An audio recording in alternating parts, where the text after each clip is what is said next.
October 1845, Eagle River, Michigan. Douglas Houghton had been mapping Michigan for 9 years, and the map was not finished. He was 36 years old, Michigan's first state geologist, appointed in 1837 by a legislature that understood the state's future lay in what could be extracted from its ground. For 9 seasons, he had moved across the lower and upper peninsulas by foot, by canoe and horse, on lakes that the available charts described with the vague confidence of men who had not visited them personally.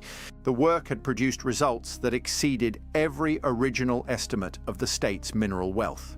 Copper deposits along the Keweenaw Peninsula extensive enough to attract serious investment. Iron formations across the upper country of a scale not yet fully measured. And something that had attracted less public attention, but was, in Houghton's assessment, no less significant. Salt. The evidence had been accumulating since the first brine wells were drilled. Water drawn from certain depths carried dissolved salt at concentrations too high for surface contamination to explain. The brine was rising from somewhere much deeper. Houghton arrived at a conclusion he stated plainly. Beneath a large portion of lower Michigan's surface, at depths measured in hundreds of feet, lay a sedimentary salt formation of considerable extent, not brine. Solid salt, a rock layer deposited when a shallow tropical sea had covered this basin and evaporated, leaving its mineral content locked in the ground beneath what would become Michigan. Sealed above by limestone and shale, 1,100 feet below the surface, a 4,500-acre city beneath the city. The people who settled Michigan after 1787 understood almost none of this geology. What they understood was that salt was essential. In the decades before mechanical refrigeration, salt preserved meat through winter, cured fish for transport, and processed hides in tanneries. The Great Lakes territories imported salt from the Atlantic seaboard at prices that consumed a significant portion of frontier household budgets. The brine wells drilled near Saginaw in the 1820s represented a local supply that reduced that dependence. Houghton's surveys had identified something beyond brine wells. The seeping salt water was a surface expression of a much larger system below. Solid rock salt at depth required technology that the 1840s could not yet sustain economically. By the 1890s it could. Detroit in that decade was a city of 200,000 people, the center of Michigan's industrial economy, with rail connections running east. The technology to reach it existed, the capital to fund the operation was present, what was required was a decision. 1,100 feet below the streets of the city, the ancient sea waited in the dark as it had waited since before the first fish developed bones. The Detroit Salt Company was incorporated in the mid-1890s by a group of investors who had reviewed the geological record. Their reasoning was direct. The Salina Formation beneath Detroit held salt of exceptional purity, exceeding 95%. A shaft operation producing rock salt at scale would deliver a more consistent product in greater volume than any brine operation. The distribution economics favored the city location, proximity to rail freight and the Great Lakes port network reduced costs. The site chosen for the shaft was in southwest Detroit, away from the densest development, with direct rail access. A shaft of approximately 12 feet in diameter would be sunk through 1,100 feet of limestone and shale. The engineering challenges were not extraordinary, water-bearing limestone requiring dewatering and preventing collapse of the shaft walls. The shaft sinking began in 1896. Progress was measured in feet per day. The operation attracted no particular public attention. Detroit, in the mid-1890s, was occupied with other developments. Early automobile experimenters were working in workshops within a few miles. The shaft reached the Salina Formation at 1,100 feet. The drill met white rock salt and kept going. The Salina Formation at 1,100 feet beneath southwest Detroit confirmed every condition the company's engineers had been told to expect. The salt was white, dense and bone dry.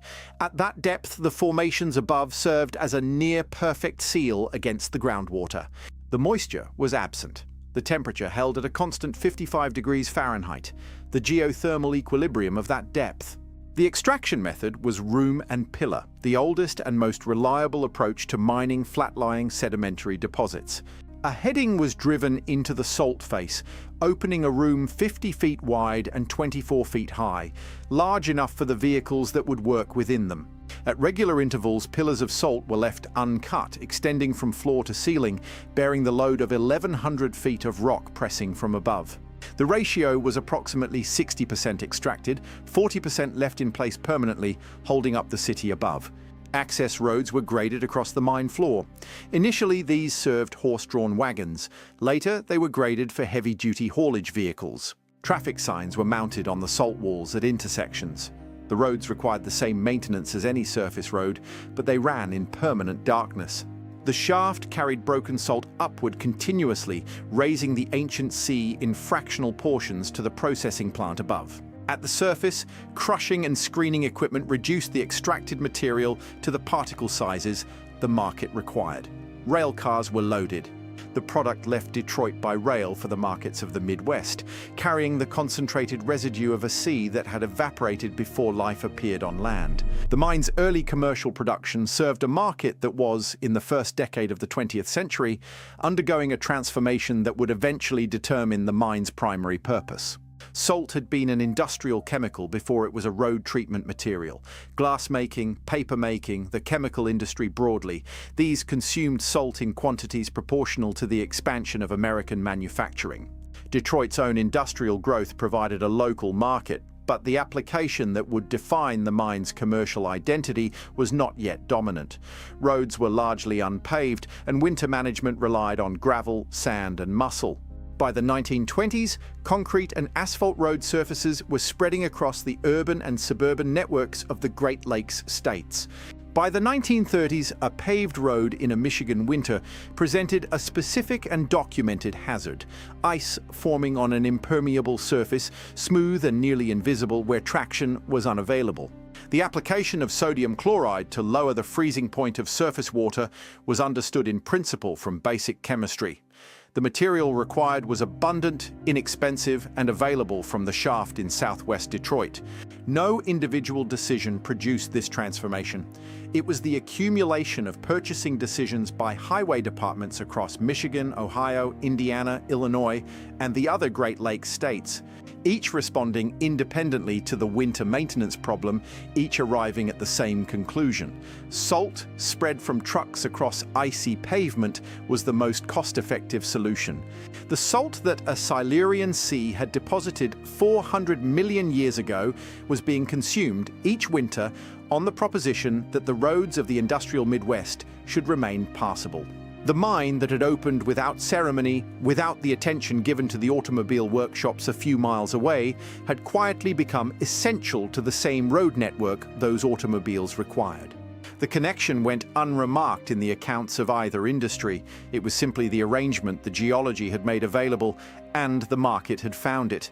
Detroit above the mine reached its peak population of 1,849,568 in 1950.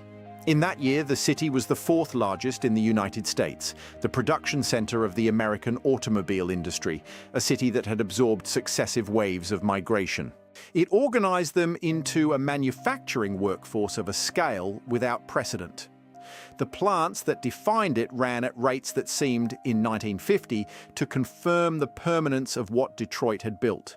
The mine ran at 1,100 feet below all of it. Its rooms and pillars extended beneath neighborhoods that had not existed when the shaft was sunk, beneath industrial facilities whose product had no connection to salt, beneath the streets that the mine's own product helped keep passable each winter. The extraction continued without reference to the economic conditions of the surface above. The city's long contraction began in the years after 1950. The suburbanization of population following highway construction, the relocation of manufacturing to facilities outside the city, the fiscal consequences of depopulation, these are the forces whose interactions have been analyzed at length and whose individual weights historians continue to dispute. What is not disputed is the trajectory. By 1980, Detroit's population had fallen below 1.2 million, by 2000 below 1 million. By 2013, when the city filed for the largest municipal bankruptcy in American history, approximately 680,000 people remained, fewer than 40% of the 1950 figure. During these decades, nearly every major industrial operation that had defined Detroit's economy closed or relocated. The Packard plant on East Grand Boulevard, which had employed 40,000 workers at its peak, closed in 1958 and stood vacant for decades. The Michigan Central Station received its last passenger train in 1988 and stood empty for 30 years. The buildings that documented Detroit's industrial peak became, in their deterioration, the most photographed architecture of American civic decline, the mine registered none of it. The expansion of the underground road network continued. The rooms continued to be cut. The salt continued rising in the shaft. The highway departments of the Great Lakes states continued to order road salt, and the winters continued to require it. What the city lost on its surface, population, industry, tax base, institutional confidence, did not alter the geological fact that 400 million years of salt remained in the formation below, or that the winters of the industrial Midwest had not become less severe. One operational consequence of the surface contraction was periodically relevant underground. Several sections of the mine extended beneath neighborhoods that had been depopulated and in some cases cleared of structures. The pillar dimensions had been calculated for surface load conditions typical of the early decades. Residential density, light commercial use, the accumulated weight of the building stock, the neighborhood had carried at the time of original construction. Engineers reviewed pillar adequacy as surface conditions changed. In most cases, the calculations held comfortably. The mine's geometry, designed conservatively, was reinforced rather than challenged by a lighter surface load. The salt had been holding 1,100 feet of rock in place since before Detroit existed. The reduction in building weight above certain sections was not a development the pillars required assistance to manage. The Detroit Salt Company operates in 2026 as it has operated since the shaft was completed. The mine covers approximately 1,500 acres at 1,100 feet below southwest Detroit, an area larger than Central Park. The internal road network exceeds 100 miles. Trucks, continuous miners and haulage vehicles operate within the mine on every shift. Guided by traffic signs mounted at intersections, the temperature is 55 degrees Fahrenheit regardless of the month. At 1,100 feet, the distinction between day and night does not exist. The mine employs a workforce that descends each shift in an elevator, requiring approximately 2 minutes to travel from the surface to the working level. The workers who reach the bottom carry the shift's weight of the work that has been performed at this depth continuously for over a century. Their names appear in the company's personnel records and in the memories of the families they return to. They do not appear anywhere else. The salt produced is shipped across the Great Lakes states each autumn, stockpiled at highway department depots, and applied to road surfaces each winter. Douglas Houghton's name is preserved in a county in the Upper Peninsula near the copper deposits. A township bears his name. A lake bears it. His portrait shows a young man of professional bearing. The surveys he completed in the late 1830s described the salt deposit in precise terms. The mine his surveys made possible had been running for over a century when the last of Detroit's automobile plants closed, and it is running still. The salt was beneath Detroit when the automobile was still a workshop experiment, and it was beneath Detroit when the last of the factories that made the automobiles closed, and it is beneath Detroit now. The machine has been running for 130 years in the dark. The thing beneath Detroit has not been touched. If you enjoyed the history of the hidden city beneath Detroit, hit the like button and subscribe to the channel for more.